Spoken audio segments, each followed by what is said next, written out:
Саламатсызбы, бул Мукашева Динаш Мамырбековна, тагы Панфилов ауданы Жаркент каласынын тургуну. Алдында мен аким мени сотко берген ғой, исковой жазып. Енді бүгін с утра саат 8-де шақырған. 8-де барсам жоқ, саат 10-да кел, начали откладывать. Енді бұл облыс әкімінің тапсырмасымен деген мен ойладым, бір ден дұрыс нәрсе айтама деп.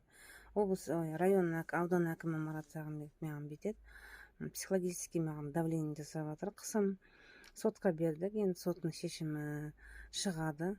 Егер соттың шешімі мою пользу болса, онда біз жылжытып береміз, очередьті орнына қойып береміз. Егер сен жеңіліп қалсаң жауап бересің дегендей, мүмкін саған адвокат керек шығар деп маған сондай психологически да жағынан атака жасады. Ол жерде мен білетін ЖКХ Дидар Болатұлы болды, Керімбеков деген зам мені фотоға түсірді. Мен диктофонды мен де қостым, диктофонға жазып алдым. Сол соттың шешімін күтейік, сот болады, содан сот қалай шешеді солай болады деп сотқа олар сеніп отыр.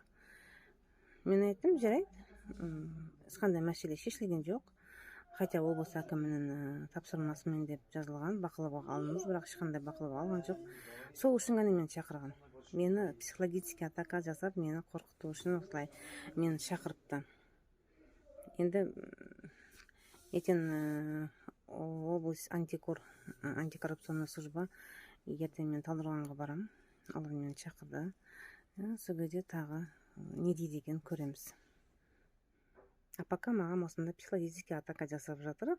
Әкім, ЖКХ-ның бастығы, зам акимі бәрі. Мені видеоға түсіріп жан-жақтан сотпен нетіп мені, соттың шешімін көреміз дегенде, сот солардың адамдарын екен, мен білмеймін, оны мен жоғарғы сотқа жазғам, соттың судьяның әрекеті заңсыз деп. Көреміз ары қарай не болады екен.